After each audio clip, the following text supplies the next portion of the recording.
If you want to send me some actual real mail, which is like the opposite of the topic we're discussing today, real mail where you actually write your name and use a pen and some actual paper, you can send me mail to my P.O. Box, P.O. Box 3355, Denellen, Florida 34432. I love getting the cards. I got a couple cards here from Joe and Sherry, uh, my friends in Seattle. It's just awesome to get the encouragement, even if you don't send your loose pocket change or a winning lottery ticket. I just love the words of encouragement. It's fun for the producers. They open the cards on the way home. It puts a smile on all of our faces. So thank you for those people who've already sent me mail.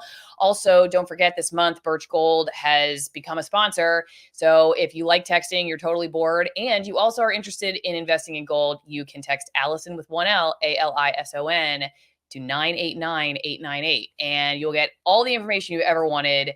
We are recently, for the first time in our country's history, the interest that we pay on the national debt has now surpassed every individual budget item except Social Security. And that means that we spend more on interest than on national defense or even Medicare. And so a lot of people now are considering precious metals. If you're one of those people, you're thinking about moving your IRA or your 401k into physical gold. It's a great way to just get the information that you've been wanting as well as support the show. Text Alison, Alison, to 989-898. You get your free no obligation info kit on gold. Again, Alison to 989-898.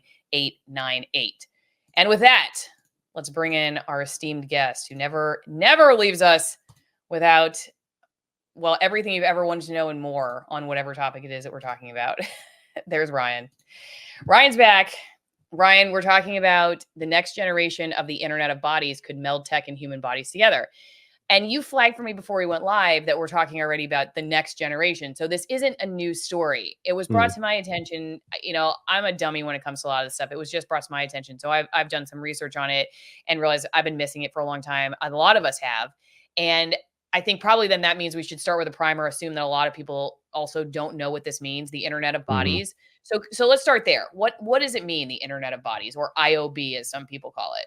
Yeah, it really, I mean, there's a couple of ways that it can be interpreted. I mean, the basic way that it's presented is that it's about the devices that we already have, your smart watch and your phone, and then the borderline of maybe something that is, you know, on like a little bit more like a pacemaker, but that then gets into the other conversation, the next step, you know, which is we'll talk about in a second. But so right now, the point is we've already been in this position with the Internet of Bodies for a very long time, you know, and this is just about the interconnectivity of those devices. And first and foremost, that those devices themselves are connected to the network, which we all understand, the idea of wireless networks and internet, connectivity, and that those devices themselves are connected to that network. You know, so like even going to things in your house, like your smart fridge, for example, that's not part of your body, but that's part of those networks, right? They now have, which I don't know why anybody wants those things, but it's sending information is the main point, right? So it's about I guess at the moment, some of these things like your smartwatch, it's about your heart rate, you know, some levels of biometrics, where you are, your location.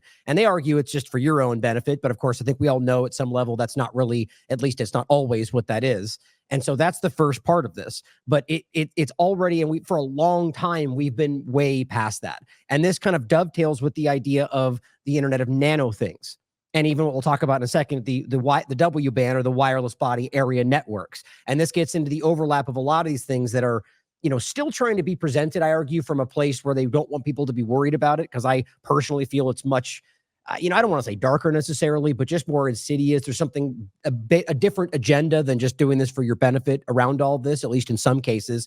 And they try to present it as more like in the same vein, where you have technology that's now invasive or internal, like a pacemaker, or you know, different variations of things that we're already comfortable with, and that itself is now not just having a function internally, but that now is connected to the internet, which comes along with a whole body of problematic things that you can consider. And again, whether you think it's about, you know, one individual person taking advantage of something for their own personal benefit, or a larger kind of government concept, these things can be remote activated when they're connected to these kind of, you know, internet net mesh network conversation, or monitored real-time information. But this is where it comes into the conversation of, well, let me know if you want me to stop for a second, because I'm going to go into the, you know, the next step on that, which is the nano part, the W-band, and what that goes into. Well, I wanted to put one question in that kind of crisscrosses what you were just saying before I forget about it. It came from somebody over on Locals. Don't forget, join the editorial board on Locals, alisonmorrow.locals.com, $5 a month. You go one-on-one with the most censored people on the internet. And just like the folks here, you can ask Ryan whatever you want. Okay, yeah, it was about the brain chip. Is that the ultimate Hmm. IOB device? Because that's what Neuralink, right? That's Elon Musk's project. So that was the question from DMC: is a brain chip Hmm. the ultimate IOB device? But the reason I wanted to throw that at you is because you know, you and I look at this, I think, differently than some people who are like very celebratory about it, that this is going to help people walk again, or, and that we're just like the naysayers that are very Debbie Downer about it. And we just can't ever be happy about anything. And so I just wanted to throw that out there, like before you go into the more dark spiral towards hell about it, can you address that argument that, look, I mean, if you were paralyzed, wouldn't you want a brain chip that could help you walk again? I mean, what's so Yeah, bad about of that? course. Well, I mean, and see, this is what's important to understand. This is we have fallen into such a binary thought process with the way our world works today. By pointing out that there's a problem does not mean I'm ignoring the possible positives, right? Those are self-evident, I would argue. But I think what's interesting is that those haven't even been clearly shown to be like right now. Even Elon's step in all of this has been shown to not really be working properly, and so on. But yeah, I mean, absolutely, the idea but this is always why those are the leaned in point. That's why they want you to look at the positive things from the idea that I think is about something much deeper. But the point to make here is that the Internet of Bodies is not the future. That's not the new thing. That's already been going on. And that's why it's a little bit worrisome that to me is presented now is like the way they're, presenting to you what's going to happen next. What they're Mhm. describing with the chip itself, that's the Internet of nano things. That's the overlap. Or even more specifically, well, like here, let me do this. I'll bring up the article that you bring up my screen share for me. This is the article that you sent me, and I'll read directly from what this says in here. And this is Uh-huh. talking about what is the Internet of Bodies. And all it does is lay out the fact that, well, first it says 2016, they coined the term, which is funny because here it is in 2009 exploding. So I just always find they're, not really relaying what the real picture is. But the point is they describe it as a network of human bodies whose integrity and functionality rely at least in part on the internet and related technologies. And it simply says the first generation is the idea of, we talked about your smartwatch and so on. Then it says the second devices that you ingest or have implanted. And we know we're already there. This is pacemakers. That's, Mhm. I think even Alec Borla talked about like a pill that you could swallow that would ultimately be able to say, notify whether or not they didn't take it, like schizophrenia and so on. That was 2018. Like these aren't new things. Then it says finally, there's a third generation. Those devices completely merge with the body while maintaining a real-time connection to the external machine and the internet. So this is beyond the Internet of Bodies. Right. So this gets into what they're claiming is sort of the future. And it says one of the most notable is Elon's Neuralink. So if we're Mhm. discussing Internet of Bodies as this kind of outward interconnectivity of your devices, we're not talking about the same thing. And I think that's what's important. So, but again, back to their point, of course, I think we should be able to acknowledge and praise the things that might help somebody. But what I'm worried about, and I think anybody watching the show is well aware of, we went through this whole dynamic during COVID-19, where the whole game was that it's all about the positive, saving humanity. It's about your society. It's about taking one for everybody else, for your grandma. And now we're looking back, and I mean, hopefully we saw it then based on your work and everybody else. We're looking back and we're going, okay, they lied about 99% of that. And it was hurting people. And so you can see how these things, let's put it this way. Let's just say Elon or whoever else is involved, which I don't believe with, are doing this for one reason, that's to help people. Certainly possible. There is a whole industry, military, political, and otherwise, corporations that have much, much bigger plans for what this is. And it always, even with the positive, dovetails with control, with surveillance, with invasive actions that most everybody does not want. And now there's always the people out there that kind of, are, almost like fantasize about like the tech world and now merging their bodies with technology. And those people tend to be kind of not concerned with the idea of privacy. And that's for them to decide. But I think that's a minority in the conversation. And I think that's about, like just kind of geeking out on the tech and not realizing what the downside can really be. Just think of any surveillance we've seen from the government and what that can lead to. Think about this at the level of, which we'll get into, having your body have an IP address, having them be able to monitor where you are in real time, know what your body temperature shows, what you're like, to the level of being able to read what you're thinking, and not even necessarily because of what you're thinking, but based on your heartbeat, based on your body temperature, based on your movements and whether they're erratic. This stuff already exists. Now imagine that stuff being real time monitored by a health company, or let's say Pfizer, or any number of overlaps there, or even more so, the government, the military. This is what I'm worried about. And I don't know why anybody would look at the positive and then go, but that just doesn't matter because this guy can walk again. It's just important to be broad and to look at the bigger picture, right? Yeah. So Yeah. go ahead, you want to comment there. I'll jump into the Well, next part. yeah.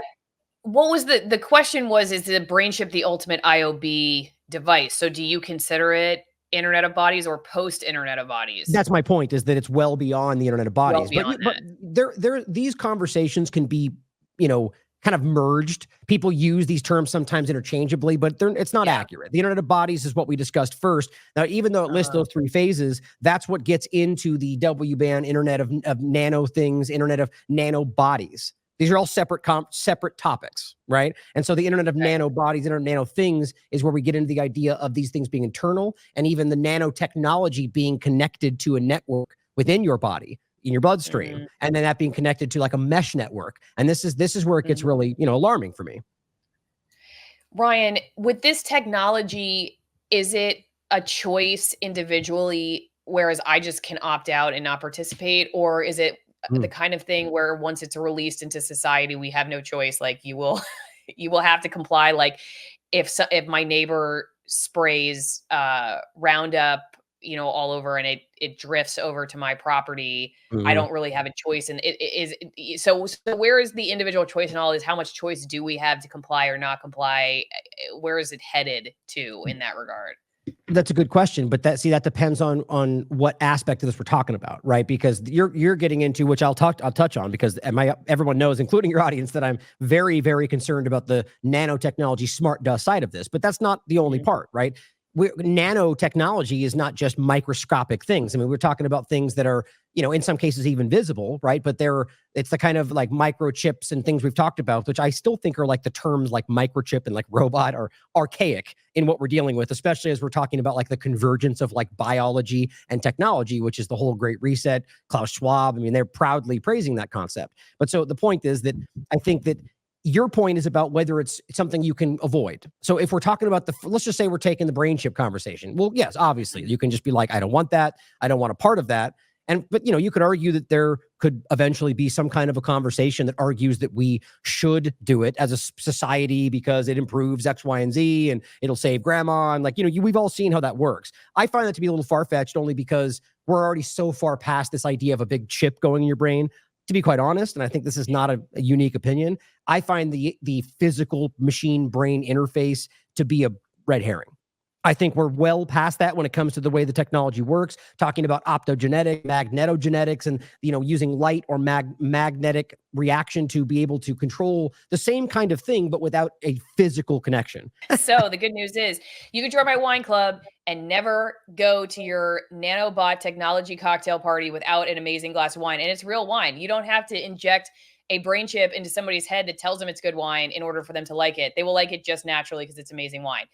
What happens when you sign up for the club? You are going to get 6 bottles of amazing wine every 3 months. This means that no matter what holiday you've got coming up, Father's Day, these are old world handmade, natural fermentation, no filtration, no dyes, small vineyards, extremist altitude vineyards, all kinds of amazing farming practices. And they're hand selected by a guy specifically who goes all over the world looking for the best wines that are made in this particular way. That's why they give them to me for my wine club, because that's kind of the wine I like to drink. And so you're going to get a shipment every 3 months, and then you get to hear where they're made from and how they're made and the families that are picking the grapes and all that good stuff. It's an experience, not just a drink. So go consider joining AlisonWinePromo.com.